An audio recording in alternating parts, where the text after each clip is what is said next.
yang menyertai kita adalah ilmu. Tentunya ilmu din ini apabila kita amalkan.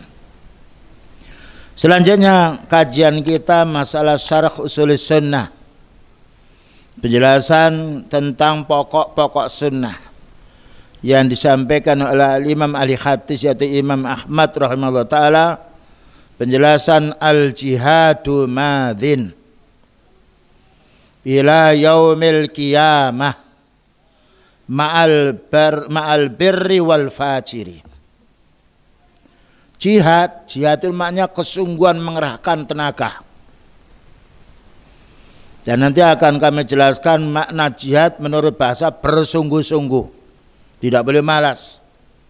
Sedangkan makna istilah adalah perang melawan orang kafir. Perang melawan orang yang menghalangi dakwah Islam. Itu jihad.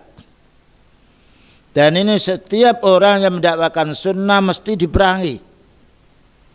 Mulai dari Nabi Nuh alaihissalam sampai Rasulullah sallallahu alaihi wasallam, tidak ada para nabi yang tidak mendapatkan tantangan dari umatnya. Tatkala mereka menyampaikan yang hak. Hanya saja kalau zaman dulu yang merintangi dakwahnya para utusan orang kafir. Tapi sekarang aneh. Yang merintangi dakwah sunnah ini orang yang mengaku dia muslim. Nah, karena apa? Keislamannya bukan hanya difahami dengan dalil, tapi keislamannya hanya Islam KTP kalau orang sekarang. Sebab kalau mereka mengerti Islam yang sebenarnya tidak mungkin akan merangi saudaranya sendiri. Bukankah Allah mensifati ya orang mukmin, innamal mu'minuna ikhwah. Orang mukmin itu bersaudara. Ya. Bersaudara bukan bermusuhan. Kalau ada musuh itu berarti masih diragukan keimanannya. Dan inilah ujian yang Allah Ta'ala berikan kepada kita. Setiap pejuang mesti ada musuh yang tidak senang. Tapi kalau kita tetap bersabar, memohon kepada Allah, membela agama Allah, maka Allah akan menolong orang-orang yang istiqamah ikhlas menjalankan ibadah. Siapa nabi yang tidak ditolong oleh Allah? Padahal nabi yaitu Musa musuhnya yaitu Fir'aun. Nabi Ibrahim musuhnya banyak sekali, yaitu raja-raja yang kufur. Tetapi Allah tetap menolong hambanya yang beriman. Karena itu sudah janji Allah Ta'ala, ya ayyuhalladzina amanu in tansurullaha yansurkum. Wahai orang beriman, kalau kamu menolong agama Allah Ta'ala, aku akan tolong. Dengan syarat kalau kita ikhlas menyampaikan ilmu ini. Dan kita amalkan ilmu ini dan kita dakwakan dengan penuh kesabaran. Jadi al-jihad itu ada dua. Jihad dengan menyampaikan ilmu. Ya, makanya orang menyampaikan ilmu mesti ada tantangan. Dan ada jihad yang berupa fisik. Ketika mereka melawan kaum muslimin dengan fisik, kita lawan dengan fisik. Tatkala mereka menyerang dengan subhat, kita bantah subhat mereka. Sampai kapan jihad ini? Madin berlalu ila yaumil qiyamah, sampai hari kiamat. Selagi kita mempertahankan Islam mesti banyak resiko-resiko. Tapi kita mengingat bukan melihat sengsaranya, tapi melihat pahala yang Allah berikan bagi orang berjuang. Nah, jihad ini berlangsung sampai kiamat ma'al barri, bersama pemimpin-pemimpin yang baik. Jadi kita perang melawan orang kafir tidak boleh sendirian. Tetapi kita harus bergabung dengan waliul amri. Wal fajiri, dan juga ma'al pemimpin yang sifatnya yaitu ada dosanya atau curang. Dan ini kita wajibnya yaitu jihad tidak boleh dengan sendirian. Tidak boleh yaitu mengadakan kelompok sendiri. Tapi harus ada izin dengan waliul amri. Karena waliul amri ini yang tahu kemampuan mereka. Kalau maunya diserang orang itu, kuat apa tidak negerinya? Kuat apa tidak orangnya? Ya, kita tidak boleh menyerang satu orang-orang kelompok kafir kecuali kalau kita diserang oleh mereka. Kalau kita diserang maka kita wajib membentengi diri, itu namanya ad-difa, mempertahankan diri agama kita walaupun sampai pertumpahan darah umpamanya. Ini yaitu kaidah yang harus kita fahami. Tidak boleh kita melawan orang kufar, yaitu dengan pribadi atau yang lain, tetapi kita harus bersama imam. Kecuali kalau mereka datang seketika tanpa yaitu yang lainnya, maka boleh kita melawan sekuat mungkin. Selanjutnya, wal ghazwu, perang, madin, berlalu sejak dulu, ma'al umara, bersama pemimpin. Maknanya pemimpin yang muslim. Ya. Dan ini harus kita fahami. Dan ini menunjukkan kita tidak boleh memerangi pemimpin. Tidak ada satu pun dalil yang kita boleh memerangi pemimpin. Karena Allah Ta'ala memberikan kekuatan kepada mereka. Bayangkan ada huru apapun yang bertindak terlebih dahulu para waliul amri. Sampai kapan kita nih berjuang berperang bersama waliul amri ila yaumil qiyamah, sampai hari kiamat. Kenapa? Karena Allah Ta'ala menjadikan orang ini ada yang muslim, ada yang kafir. Walladzi khalaqakum, Allah yang menciptakan kamu manusia. Faminkum kafirun wa minkum mu'min. Maka ada sebagian kamu yang kufur, ada yang sebagian yang beriman. Tentunya orang beriman mendakwai orang kafir. Orang kafir memusuhi orang muslim, itu wajar. Tetapi ada orang kufar itu 4 macam.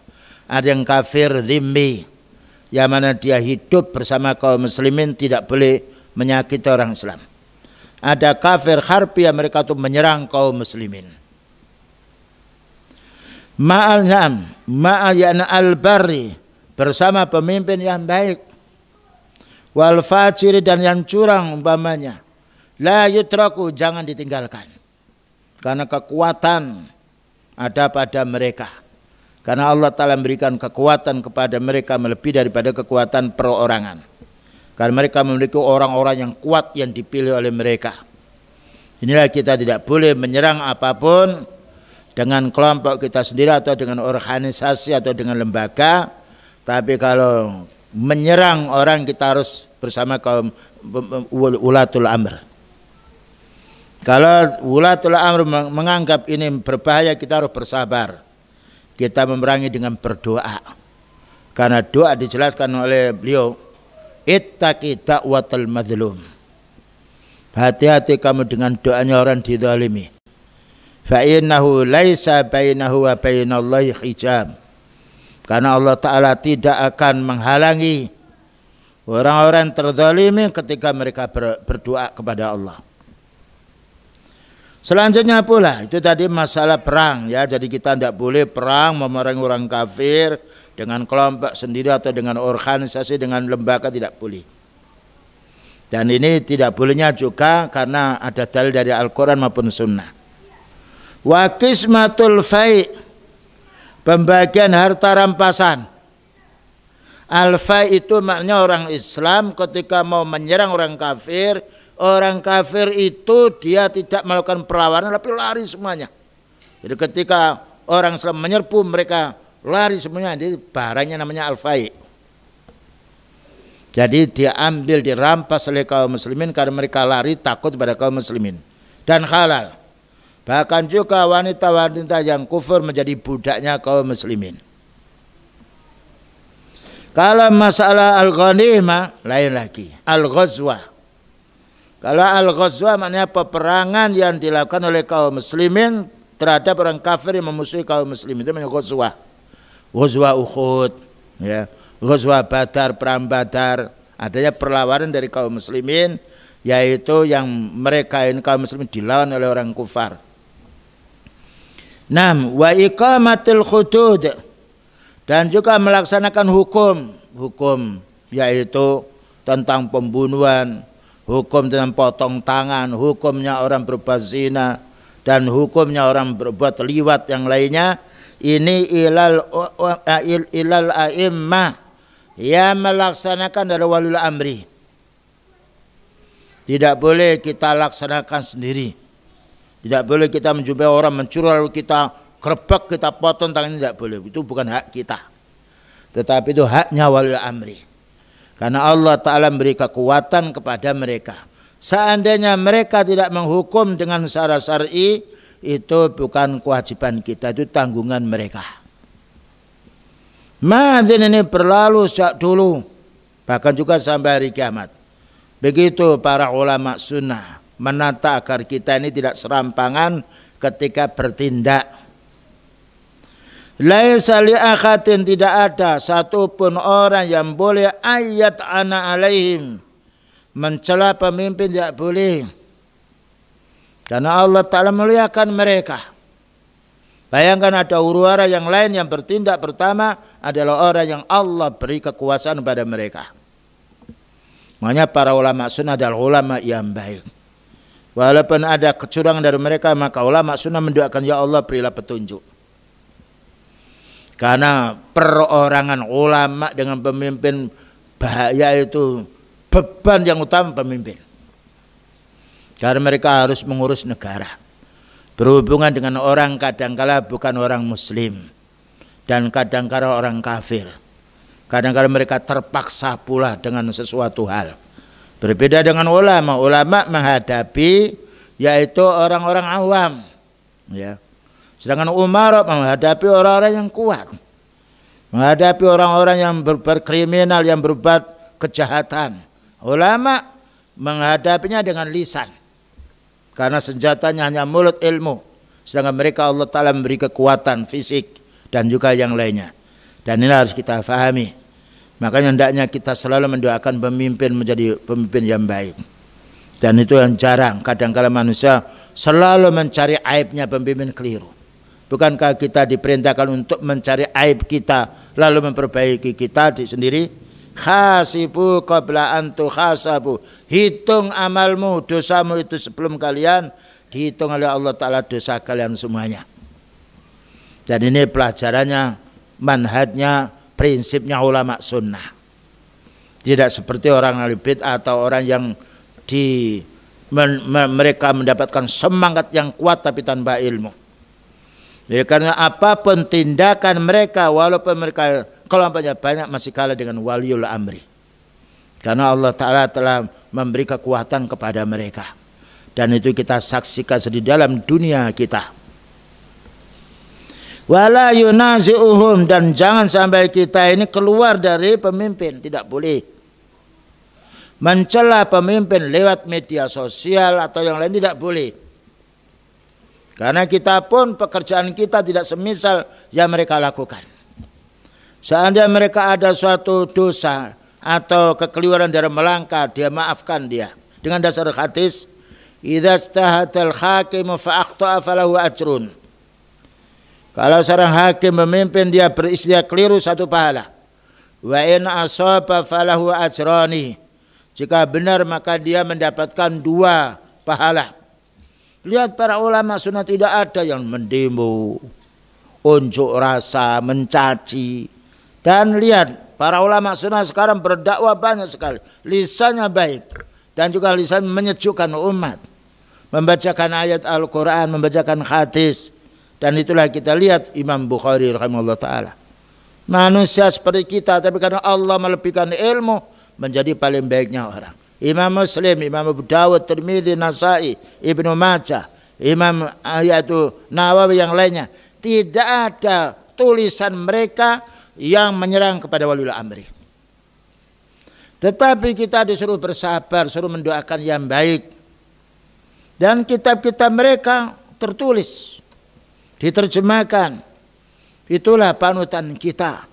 Yang mana beliau berpesan, alaikum bisunnati, kamu wajib mengikuti sunnahku dan sunnah khulafair rasyidin, sunnahnya para penggantiku, yaitu Abu Bakar, Umar, Utsman dan Ali, dan juga para sahabat sesudahnya. Kalau kita kembali kepada manhaj Ahlussunnah wal Jamaah, kita itu tenang. Dan juga masyarakat pun juga tenang. Demikian juga walil amri pun tenang, karena walil amri ketika keliru dinasihati oleh ulama sunnah dengan sembunyi, tidak dengan lewat media sosial, tetapi dengan sembunyi.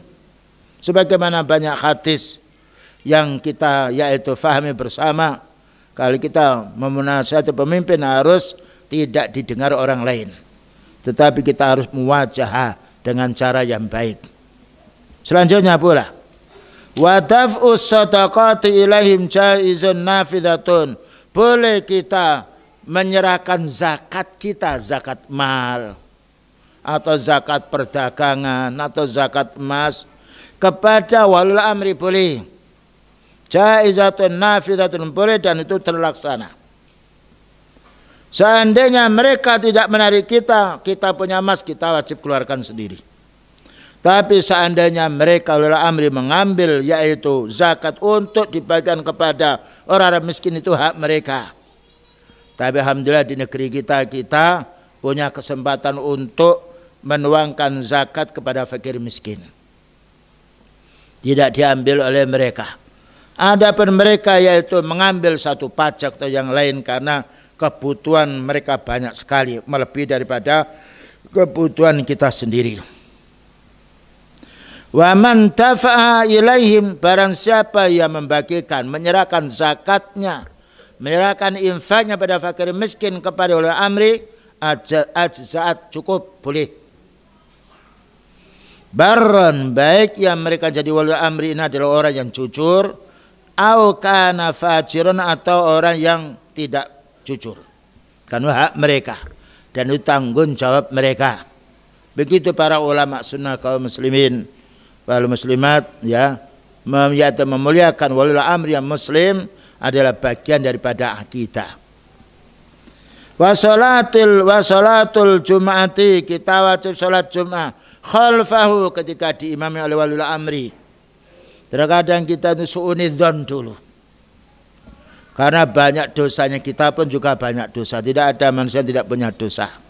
Cuma beban yang mereka pikul lebih berat daripada beban pribadi. Dan itu kita rasakan sendiri. Satu contoh, kalau kita sendirian beban kita lebih ringan daripada kita punya istri. Beban kita lebih berat lagi kalau kita punya anak, punya cucu.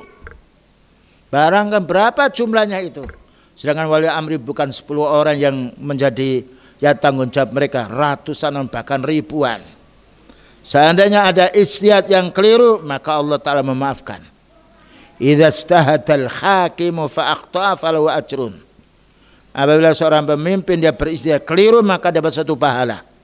Karena kekeliruan itu bukan karena mereka sengaja, tapi karena ruwetnya masalah yang dihadapi.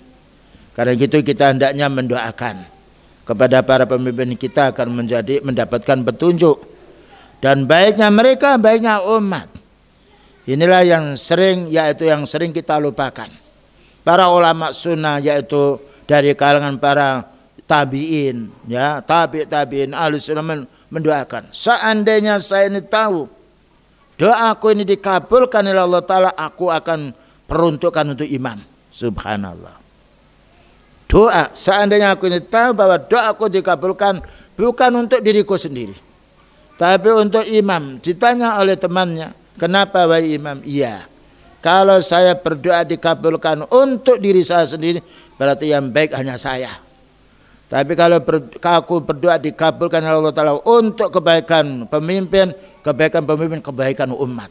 Begitu ulama sunnah.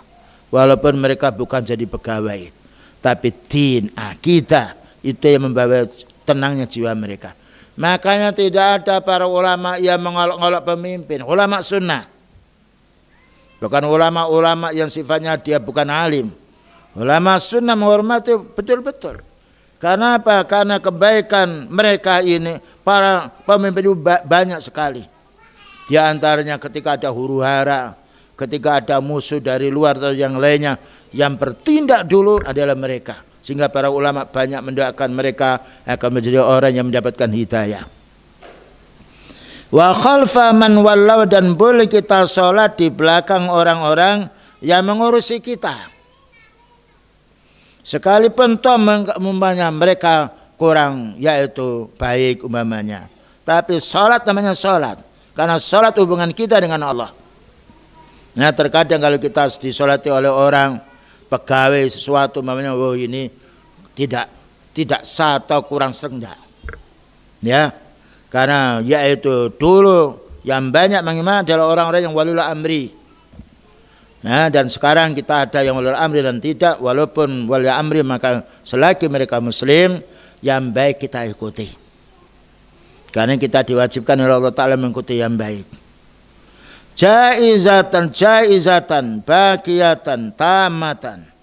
Nah, yaitu bolehnya sahnya salat kita sempurna rakaataini, ketika beliau salat 2 rakaat mengimami kita, sah salat kita salat Jumat 2 rakaat.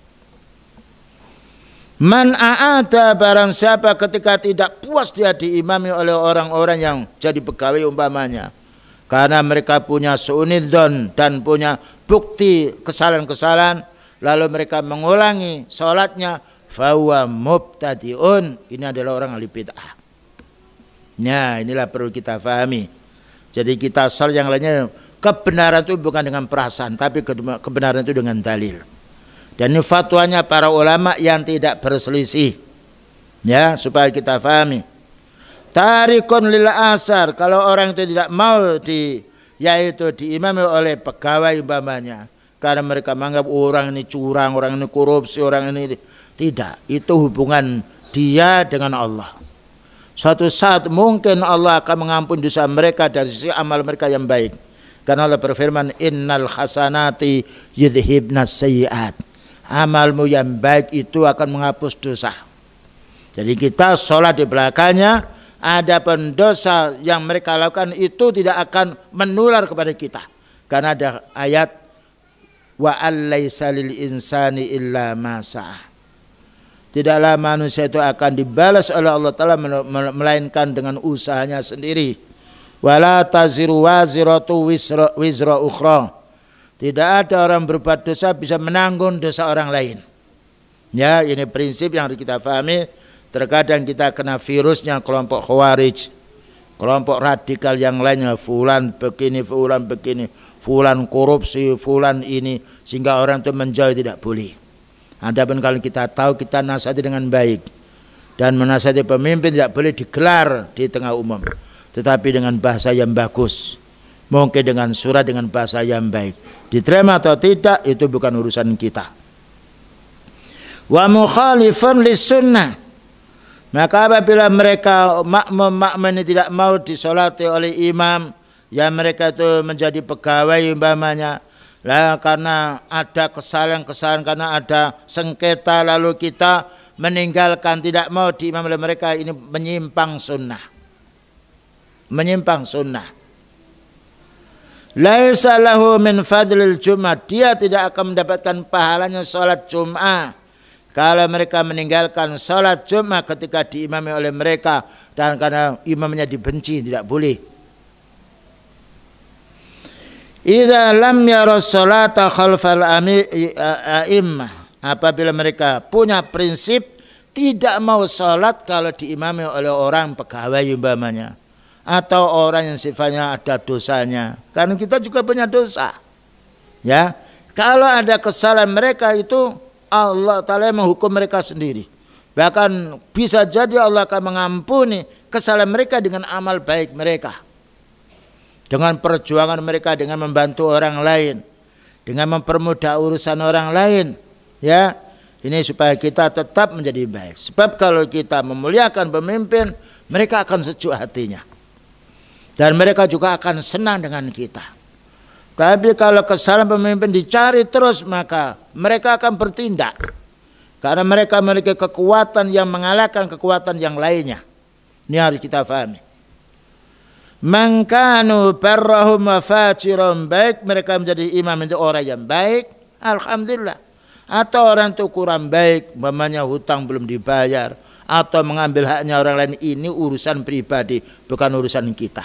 Karena orang sholat di belakang imam, dan tidak bisa orang yang makmum ini akan memikul dosanya imam. sebagaimana imam tidak bisa akan memikul dosanya makmum. Ya, ini prinsip yang harus kita pahami, karena banyak orang-orang Khawarij dan juga yang lainnya yang selalu mencaci maki, mencari kesalahannya. Apalagi kalau kita lihat di YouTube, yang lainnya di internet, orang-orang yang mendapatkan kedudukan dicaci makinya, maka ini salah. Fasunnatu bi ayyi salliya ma'ahum rak'ataini. Maka sunnahnya dianjurkan kita sholat bersama imam ini 2 rakaat, yaitu sholat Jum'ah. Tidak boleh 4 rakaat. Mau sholat basa-basi, tapi setelah salam lalu sholat gantinya salam pertama tidak boleh. Dan ini banyak sering kita jumpai. Kenapa sholat? Ya, sholat tadi saya ragu-ragu diimami oleh si fulan. Saya mau sholat itu bid'ah, karena tidak ada kita harus mengulangi sholat kecuali kalau kita batal. Sedangkan imam yang kita jadikan imam, yang dia sholat sesuai dengan sunnah, tidak bisa akan batal karena sebab dosa mereka. Bisa jadi Allah Ta'ala mengampuni karena banyak, yaitu kesibukan atau upaya mereka kerjakannya. Wa yatinu bi annaha tamah, dan kita harus yakin bahwa sholat kita bersama imam sholat cuma 2 rakaat, sholat kita diterima oleh Allah Ta'ala dan sempurna, tidak harus mengulangi 2 rakaat lagi. La yakun fi sadrika min dzalika syakun, jangan sampai kamu sholat bersama imam yang kamu duga itu curang lalu kamu ragu-ragu.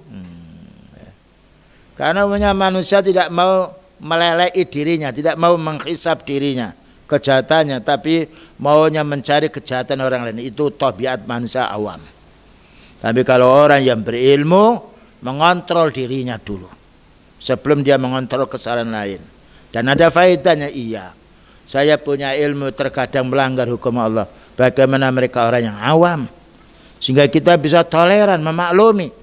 Karena orang mempunyai ilmu melanggar, dosanya lebih besar daripada orang awam tidak tahu, dia jatuh kepada yang dosa. Suatu saat orang melakukan syirik, tapi karena tidak tahu, ya, tidak tahu, dan karena keawamannya itu, bukankah Allah Ta'ala berfirman, Rabbana la tu'akhidna in nasina au akhtana.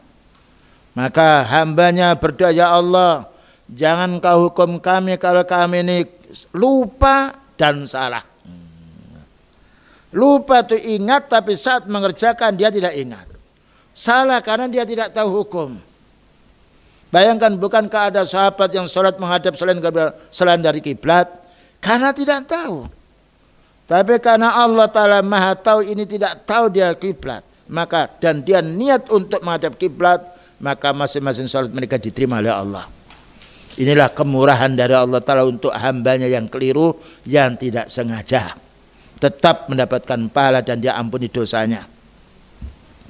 Nah, selanjutnya penjelasan dari Syekh Rabi' hafizahullah ta'ala, ba'daha wal ghazwu madhin ma'al umara ila yaumil qiyamah, bahwa perang itu kita wajib bersama pemimpin sampai hari kiamat.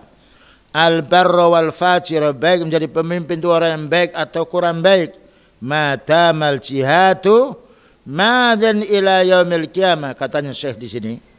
Selagi jihad ini berlangsung terus sampai hari kiamat, fayajibu an nujahida tahta rayatil imam, maka kita wajib perang ini dengan payung dari waliul amri.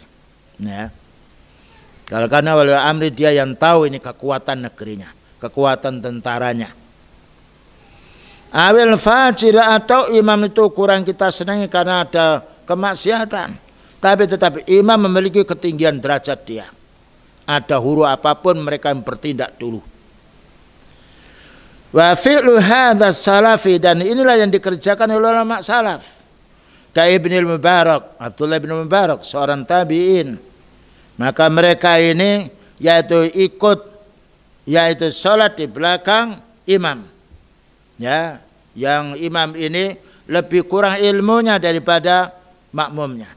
Wal Auza'i, dan juga Imam Auza'i, Imam Ahli Sunnah. Wa Ahmad bin Hanbal, subhanallah, Imam Ahmad bin Hanbal dihukum oleh waliul amri karena tidak mengatakan Al-Quran itu makhluk. Ya. Kita sekarang enak, Al-Quran kalamullah ghairu makhluk, bebas, kita tidak ada hukuman. Zaman dulu Mu'tazilah, marah Mu'tazilah karena mereka memiliki kelompok yang kuat. Sedangkan Imam Ahmad hanya beberapa orang dengan santrinya. Tapi Imam Ahmad bersabar. Sekalipun disel oleh wali amri. Karena Imam Ahmad tahu wali amri ini tidak punya ilmu. Ini adalah fitnahnya dari kelompok yaitu Mu'tazilah. Dengan bersabar itu ternyata wali amri memberi kelonggaran untuk dikeluarkan Imam Ahmad dari penjara. Subhanallah. Ya, ini jalan keluar bagi orang yang mengikuti ahli sunnah. Wa ghairuhu wa yakhrujuna ila sughuri wujahiduna takhta liwa'id daulah al-Abbasiyah, yang mana mereka ini berjihad yaitu membela agama Allah Ta'ala dalam daulah al-Abbasiyah. Wa qismatul fai, pembagian yaitu harta rampasan yang diperoleh oleh kaum muslimin ketika perang orang kafir lari takut kepada kaum muslimin. Wa iqamatil khutut, dan penegakan hukum had, hukum rajam, hukum orang mencuri dipotong tangannya, hukum orang yang berzina yang belum menikah dicambuk 100 kali dan diusir, dan yang lainnya. Ilal a'immati madin, itu haknya para pemimpin. Ketika dilaksanakan sesuai dengan sunnah, alhamdulillah. Ketika tidak dilaksanakan, itu hak mereka, dan kita harus bersabar mohon kepada Allah. Laisa li akhatin ayat ana alihim, tidak boleh siapapun ulama atau orang awam mencela para pemimpin, tidak boleh. Wala yunazi'um, dan tidak boleh menggulingkan, melengsarkan, tidak boleh. Ya, ini harus kita pahami. Ini ulama Imam Ahmad rahimahullah, ulama sunnah, bukan pegawai negeri beliau ini, ahli hadis. Tetapi karena landasan ayat-ayat dan hadis disampaikan dengan begitu leluasa agar manfaat ilmunya di tengah masyarakat secara umum. Fayara anna qismatal fai'i lil umara, maka berpendapat Imam Ahmad ini bahwasanya pembagian harta rampasan dari perang yang kalau orang kafir tanpa menyerang ini haknya waliul amri. Jadi kita harus ridha ketika dikasih atau tidak dikasih. Nah, ini pembagian rampasan perang, fai, menyerang orang kafir, mereka tidak menyerang, ditinggalkan semuanya hartanya, atau ghanimah, menyerang orang kafir, mereka kalah, maka berhak ia membagi, bukan orang yang berperang. Tetapi yang membagi waliul amri. Dan kita tidak boleh ketika ada rampasan perang menyembunyikan sendiri, ya. Saya berangkat senjata, pakai senjata, kamu hanya pakai tenaga lalu mengambil banyak, tidak boleh. Serahkan semuanya. Dan yang membagi nanti waliul amri. Dan inilah hal yang harus kita fahami. Wa yara anna iqamatal khututi, dan ahli sunnah berpendapat bahwa ditegakkan hukum-hukum pidana fi zina, bagi orang yang pernah berbuat zina, wal qatli, bagi orang yang membunuh, wasariqati, bagi pencuri, wasyurbil khamri, bagi orang mabuk-mabuk karena minum minuman keras, wa masyakala dzalika, dan apa selain itu, ilal hukam, kembalikan kepada pemimpin. Tidak boleh kita menghukum sendiri, ya, karena dianggapnya pemimpin tidak melaksanakan hukum Islam, lalu mereka membuat kelompok sendiri. Kemudian kalau ada teman yang berbuat zina dirajam sendiri, sebagaimana waktu yang lalu telah kita jumpai saudara sendiri dirajam, tidak boleh. Ini haknya ulul amri. Demikian juga yang berhak membunuh, orang melakukan pembunuhan, waliul amri. Kalau ulul amri tidak melakukan, kita bebas dari tanggungan, kan itu tanggungan mereka. Demikian juga mencuri, menurut Islam dipotong. Menurut waliul amri tidak, kita serahkan kepada mereka, karena kekuasaan pada mereka, dan kita harus bersabar. Demikian juga laisat lil afrad, bukanlah ini haknya yang mengadili perbuatan jahat ini perorangan, bukan. Tidak boleh ada orang mencuri lalu kita kejar, kita pukul sendiri, tidak. Tangkap, serahkan pada waliul amri. Ya, ada yaitu perampok yang lainnya jangan dihajar di situ, jangan dipukuli, tangkap, laporkan. Ini karena apa? Kita tidak punya hak. Dan kalau itu kita laporkan pada wali amri, tenang kita. Maka orang yang bukan kita aniaya itu dia tidak akan membalas kita. Karena kita menyerahkan kepada mereka. Tapi kalau seandainya dari orang yang dirampok itu lalu dia membunuh merampok tersebut dengan beberapa orang, maka mereka akan juga mengecam kita dan juga akan mengancam. Karena apa? Manusia yang ditakuti di dunia ini adalah waliul amri. Ya, ini harus kita fahami. Kemudian juga berikutnya pula, wa innama yatawallal amra fi dzalikal hakimu. Yang berhak mengurusi semua urusan ini adalah hakim. Jadi maksudnya pemerintah hakim itu. Lianna hadza haqqahu, lianna hadza haqquhu, karena adalah haknya, ya haknya mereka.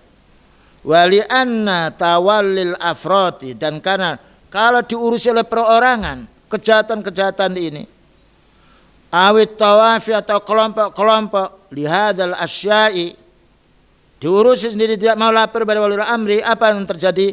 Yu'atti ila safakid dima, akan terjadi pertumpahan darah, perang mereka sendiri. Nah, inilah perlunya kita ada suatu huru-hara apapun di masyarakat kita lapor. Dan alhamdulillah Allah Ta'ala memberi kekuatan pada mereka. Setiap saat ada di pos-pos orang-orang yang sifatnya Allah Ta'ala beri amat mereka 24 jam. Dan ada telepon beritahu mereka. Dan itu kita tenang. Dan daripada kita urusi sendiri, belum tentu kita menang. Bahkan kalau kembali ke waliul amri itu kita merasa ringan. Karena beban yang kita terima ini ada orang yang mewakili kita untuk mengurusi mereka. Subhanallah ya ikhwan. Kalau kita pelajari indah, kita pelajari kitabnya para ulama sunnah. Ternyata yang kita bayangkan di masyarakat ini banyak yang menyelisih sunnah. 6. Wa yu'atti ila fitanin, bahkan juga menuju kepada fitnah yang banyak. Kalau diurusi sendiri maka akan dendam satu sama lain. Tetapi kalau waliul amri yang mengurusi tidak ada dendam karena kekuatan pada mereka. Dan itu telah kita saksikan sendiri. Ketika pencuri ditangkap oleh mereka dan juga pembekal ditangkap oleh mereka, aman kita. Tapi kalau pembekal diurusi oleh perorangan atau kelompok, akan perang kelompok dengan kelompok dan tidak menjadi kebaikan, malah jadi kekacauan dalam satu desa. Lakin idza tawalla dzalika waliyu amrin, tetapi apabila mengurusi ini waliul amri, walau kana fajiran, walaupun mereka itu curang, fa innan nufusa tahtau, jiwa kita menjadi tenang. Oh ya, sudah diberes, sudah ditangkap ini. Tenang jiwa kita. Tidak ada yang tertinggal di sini kalau yang resah lagi. Tapi kalau kita atas sendiri, mungkin mereka akan menyusun kekuatan. Mungkin kekuatan kita kalah dengan kekuatan mereka. Tapi siapa yang bisa mengalahkan kekuatannya pemimpin? Bayangkan berapa banyak perontak, ratusan ribuan orang-orang yang mengaku dirinya muslim, dengan dihadapnya waliul amri, beres. Dan itu sudah kita saksikan sendiri.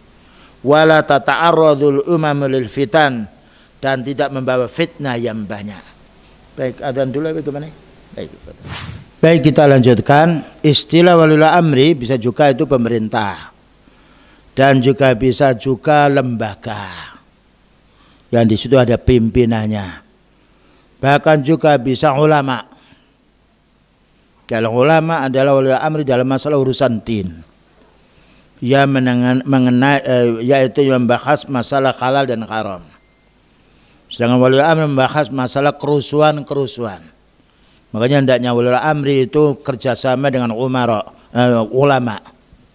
Karena ulama yang menunjukkan dalil dan juga yang menjadi yaitu fatwa-fatwa dan juga penasihat-penasihat bagi mereka.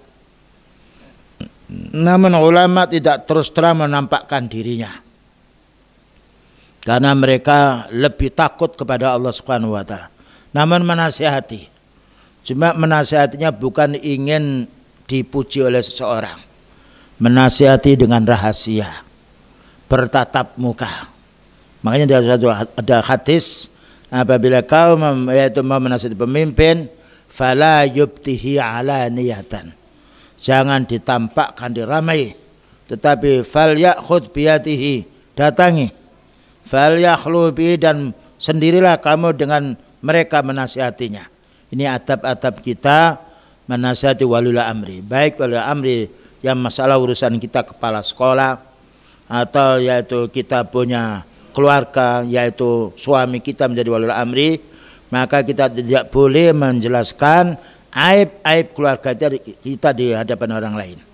Tetapi kita hendaknya yaitu membahas dalam keluarga itu sendiri. Demikian juga pada yang lainnya. Selanjutnya, laisa li akhadin ayat ana alaihim, tidak boleh seorang pun mencela tindakan mereka. Walaupun dianggap kita keliru, tapi kekeliruan menurut kita beda dengan mereka. Kekeliruan menurut kita lain dengan mereka, karena mereka mengurusi secara umum, sedangkan kita kadangkala hanya berpikir secara pribadi. La fi iqamati khatin, tidak boleh kita mencela ketika dia sedang menghukum orang. Kenapa itu di penjara ini kok dibebaskan, itu hak mereka. Wala fi kismati fa'in, dan juga di dalam pembagian sesuatu, si fulan dikasih ini kok tidak, atau pembagian sembako, atau juga pembagian mungkin sumbangan desa yang lainnya, kita harus bersabar. Ya, karena kita disuruh mentaati yang baik. Kalau kita menasihati harus rahasia, tidak boleh kita menghibah, karena itu akan menjadi yaitu gelisahnya masyarakat. Kama fa'ala dzul khuwaisiras, bagaimana dilakukan oleh kelompok Khawarij. Kelompok Khawarij itu pekerjaannya mengungkit-ungkit, mencari kesalahannya waliul amri. Sedangkan orang muslim menutup hal-hal yang menjadi sebab, yaitu resahnya masyarakat. Menasihati yaitu dengan lembut, bahkan juga berdoa di hadapan Allah supaya yaitu mendapatkan petunjuk dari Allah Ta'ala. Wa daf'us shadaqati ilaihim jaizatun nafidatun, membagikan zakat kita kepada waliul amri itu boleh, walaupun tidak kita bagi sendiri. Li'annal hakimal muslima, karena seorang hakim yang muslim lahu ayyajtahida fi kismatil faid, dia berhak untuk membagi yaitu bagian daripada rampasan perang, atau siapa yang berhak untuk mendapatkan bantuan-bantuan. Seandainya kita lihat mereka mendapatkan sembako, ini kok banyak, ini sedikit, kita harus bersabar. Ya, man ra'a min amirihi syai'an yakrahuhu falyasbir, itu hadis Muslim. Man ra'a min amiri, barang siapa melihat tingkah lakunya pemimpinnya kurang baik, kita disuruh falyasbir, bukan disuruh falyudhair, tidak, disuruh bersabar. Ya, inilah yaitu wasiat beliau sallallahu alaihi wasallam sebagai imam kita. Naam. Wa daf'us shadaqati ilaihim jaizatun nafidatun, kita serahkan zakat kita kepada waliul amri itu boleh. Man taf'iha ilaihim ajza'at anhum, man tafa'aha, barang siapa yang membagikan zakatnya kepada waliul amri sudah sah. Wa hadza madhhab Imam Ahmad, subhanallah. Wa madhhab Imam Syafi'i. Naam, tetapi mereka yufarriquna baina zakatil zahir wa zakatil batin. Para ulama Imam Ahmad dan Syafi'i berbeda pendapat. Zakat-zakat zahir seperti zakat fitrah, zakat mal, itu diberikan pada mereka. Kita serahkan pada mereka. Namun yaitu zakat yang supaya berupa emas, yang kitanya tahu berapa emas yang kita miliki, 82 gram atau 85 gram, kita wajib mengeluarkan 2,5 gram. Lah itu kita yang mengeluarkan. Karena waliul amri tidak tahu. Adapun seandainya waliul amri tahu bahwa ini fulan punya harta sekian, maka wajib diambil sekian untuk dibagikan, itu haknya waliul amri. Ya. Wa zakatil batin, dan juga zakat yang sifatnya rahasia, tidak diketahui oleh waliul amri. Umpamanya kita punya yaitu tanaman, kalau sudah yaitu khamsa ausak harus mengeluarkan zakatnya. Nah, kita yang mengerjakan, yang mengeluarkan, kita bagikan menurut hal orang-orang yang berhak untuk menerima. Tidak harus waliul amri. Tapi kalau waliul amri yang mengambil korbannya sekali, maka itu hak mereka. Dan dibagikan kepada siapa, kita tetap lepas diri dari tanggungan. Wa yarawna anna zakat adh-dhahir li walil amri. Dan para ulama sunnah Imam Ahmad, Imam Syafi'i berpendapat zakat yang zahir seperti zakat fitrah. Nah, ya. Kemudian juga zakat-zakat tentang barang dagangan yang mereka bisa menotalnya, maka ini haknya ulil amri. Mereka yang berhak untuk menarik kita harus bersabar. Wa amma zakatul batin, adapun zakat yang tersembunyi, mislul dzahab, seperti emas. Kalau kita punya emas 85 gram, wajib 2,5% kita keluarkan. Dan waliul amri kadang-kala tidak tahu, ya kita yang harus mengeluarkannya. Dan boleh kita serahkan kepada waliul amri atau kita serahkan kepada fuqara masakin di sebelah tetangga kita. Wal fiddati, dan juga zakat perak. Wa urudit tijarah, dan juga zakat perdagangan 2,5%. Maka ini boleh kita bagikan sendiri. Hadhihi li nafsin man yamlikun nisaba minaz zakat. Ini untuk orang yang dia sudah memiliki nisab zakat. Ini perlunya kita orang kaya hendaknya memperhatikan, saya ini sudah kewajiban zakat atau belum. Ya, kalau sudah kewajiban harus dikeluarkan sendiri. Tetapi kalau waliul amri meminta, kita serahkan kepada mereka karena mereka yang berhak membagikannya. Kalau tidak, maka kita harus menyerahkan sendiri kepada orang yang berhak menerimanya. Sawa'un dzaban aw fiddatan, baik zakat ini yang kita keluarkan berupa emas atau berupa perak, aw tijaratan, atau perdagangan. Karena zakat perdagangan ada 2,5%. Ayyukhrijaha bi nafsihi, hendaknya dikeluarkan oleh orang tersebut. Tapi kalau waliul amri tahu mereka tidak mengeluarkan, waliul amri wajib dia mengambilnya dengan paksa. Sebagaimana sahabat Abu Bakar radhiyallahu anhu mengambil zakat mereka lalu dibagi kepada orang yang berhak. Wa ba'dhum yufaddilu ay yukhrijaha bi nafsihi. Ada sebagian orang yang kaya, dia ingin mengeluarkan zakatnya, mereka bagikan kepada orang-orang yang tidak mampu, boleh. Lihat ma'inna, supaya mereka tenang. Annaha wasalat ilal mustahiqin, bahwa orang kaya yang mau mengeluarkan zakatnya ini dia sudah tahu ini orang yang berhak saya kasih, sehingga menjadi tenang. Ini keluarganya yang miskin, ini tetangga yang miskin, ini anak yatim, ini yang janda, ini yang duda, yang lainnya berhak mereka memberi, maka ini boleh. Nah, inilah penjelasan dari kalangan para ulama sunnah yang harus kita fahami. Ternyata agama ini kaum muslimin luas sekali, yaitu penjelasannya. Tidak mungkin kita akan mengetahui secara detail kecuali kita mempelajarinya. Barangkali ada pertanyaan, silakan.